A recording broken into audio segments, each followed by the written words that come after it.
तो आइए समझते हैं कार्बोहाइड्रेट क्या होता है। सबसे पहले हम आपको इसका क्लासिफिकेशन करवाएंगे, फिर इसकी थ्योरी लिखवाएंगे। और ये वीडियो बोर्ड एग्जाम के स्टूडेंट्स के लिए बहुत ही इंपॉर्टेंट होने वाली है, क्योंकि कार्बोहाइड्रेट बोर्ड एग्जाम में बहुत बार पूछा जाता है।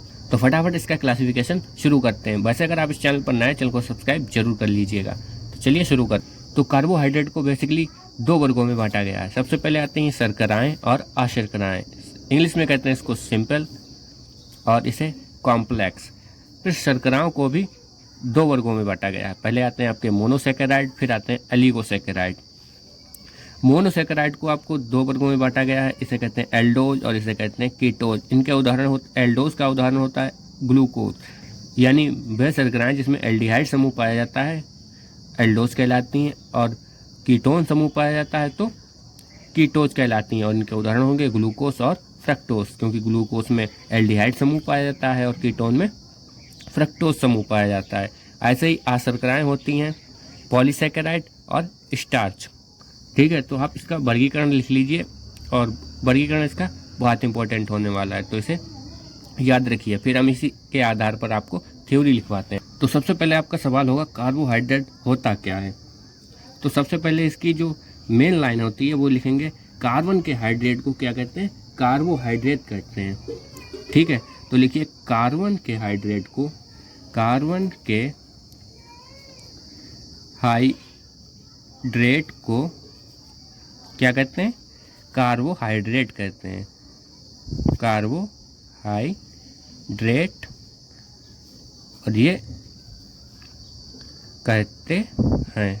ये क्वेश्चन बेसिकली बोर्ड एग्जाम के स्टूडेंट्स के लिए बहुत महत्वपूर्ण है।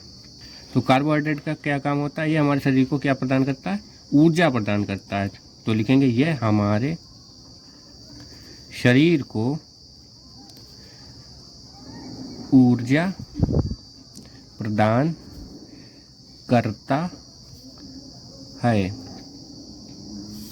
और इसका सामान्य सूत्र भी पूछा जाता है, तो इसका सामान्य सूत्र होता है CH2O होल ऑफ का N।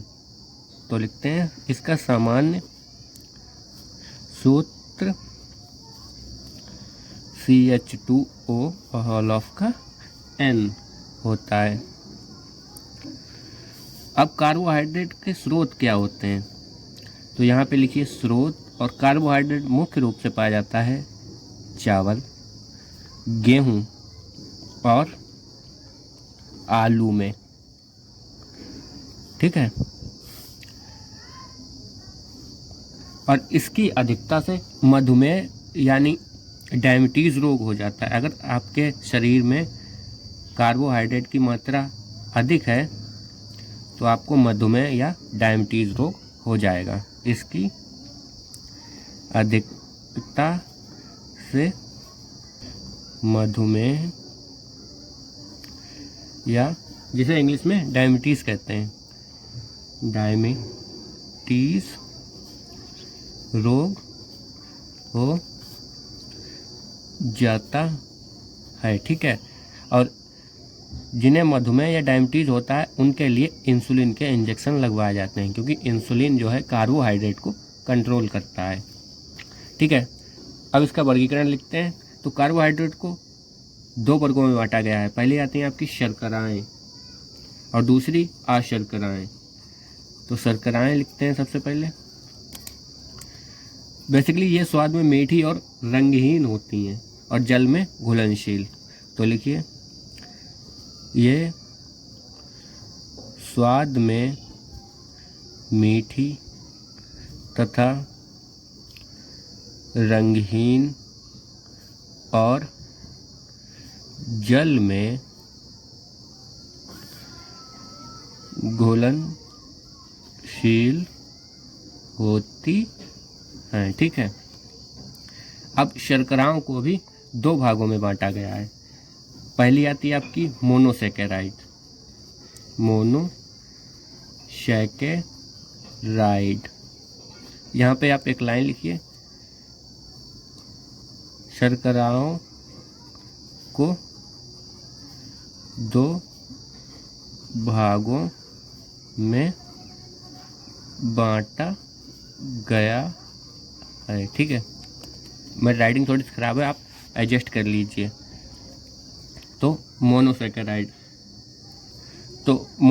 वे शर्कराएं होती हैं जिनका जल अपघटन नहीं होता। तो आप सिंपली लिखेंगे जिन शर्कराओं का जल अपघटन नहीं होता वे शर्कराएं मोनोसेकेराइड कहलाती हैं। ठीक है, कहलाती हैं। अब मोनोसेकेराइड को भी 2 वर्गों में बांटा गया है। पहले आती है आपकी एल्डोज। कौन सी? एल्डोज। और दूसरी आती है आपकी कीटोज। यहाँ पे लिख दे रहे कीटोज। अब इनमें क्या होता है? तो इनमें बेसिकली होता है जिनमें एल्डिहाइड समूह पाया जाता है उन्हें एल्डोज कहते हैं, और जिनमें कीटोज समूह पाया जाता है उन्हें कीटोज कहते हैं। तो लिखिए जिनमें एल्डिहाइड समूह पाया जाता है उन्हें क्या कहते हैं? एल्डोज कहते हैं। उदाहरण लेते हैं आपका ग्लूकोज। यहाँ पे लिख देते हैं इसका फार्मूला बहुत इंपॉर्टेंट है, तो याद कर लीजिए 6 CHO है यहाँ पे। ठीक है, कीटोज तो यहाँ पे बेसिकली आप ऐसे लिखिए, यहाँ पे हम सिंपली लिख देते हैं इसमें होता है आपका कीटोन समूह। इसमें कीटोन समूह होता है। ठीक है, उदाहरण इसका ले रहे फ्रक्टोज। कौन सा ले रहे? फ्रक्टोज। फॉर्मूला सेम ही रहेगा इसका C6H12O6। अब रह गई हमारी अलीगोसेकेराइड, यानी शर्करा जो थी वो 2 प्रकार की थी, मोनोसेकेराइड और अलीगोसेकेराइड। अब अलीगोसेकेराइड लिखते हैं वे शर्कराएं जो जल में अपघटन करने पर मोनोसेकेराइड के 2 अणु देती हैं, अलीगोसेकेराइड कहलाती हैं। तो लिखिए वे शर्कराएं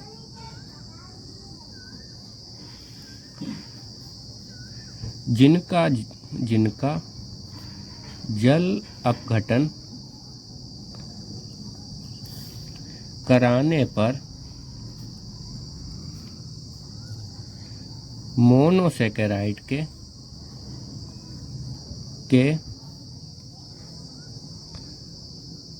10 अणु प्राप्त होते हैं। कितने अणु? 10 अणु।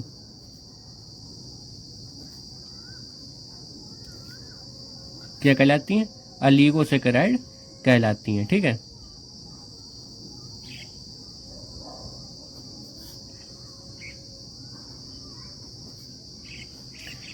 उदाहरण हो जाएगा आपका इसका सुक्रोज। फॉर्मूला लिख लीजिए C12O22O11। यहाँ पे 10 या 2 अणु। ठीक है, यहाँ पे 10 या 2 छूट गया था तो 2 लिख लीजिए। ठीक है, जब भी हम अशर्कराओं का जल अपघटन कराएंगे तो मोनोसेकेराइड के हमें 2 या 10 अणु प्राप्त हो जाएंगे। जैसे सुक्रोज है तो सुक्रोज का हम जल अपघटन कराए दे रहे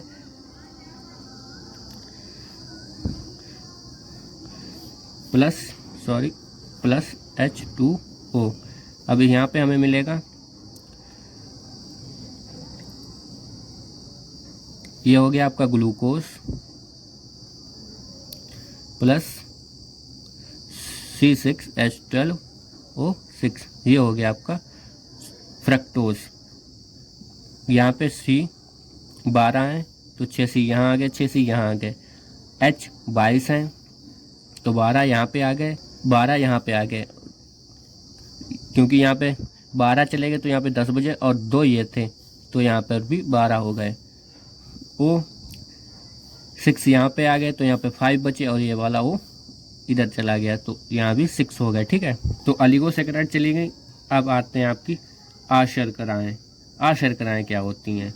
जो सबसे पहला वर्गीकरण हुआ था शर्कराओं और अशर्कराओं के बीच। तो अशर्कराएँ क्या होती हैं?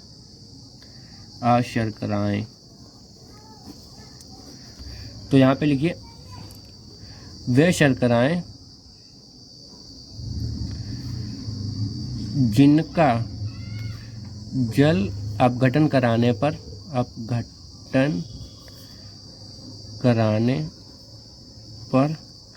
मोनोसैकेराइड के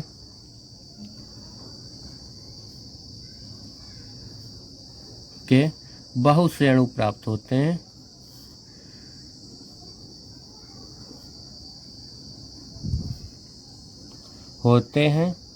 क्या कहलाती हैं? अशर्कराएँ कहलाती हैं। अशर्कराएँ कहलाती हैं। उदाहरण दे रहे हैं, इसका उदाहरण होगा आपका स्टार्च। क्या होगा? स्टार्च।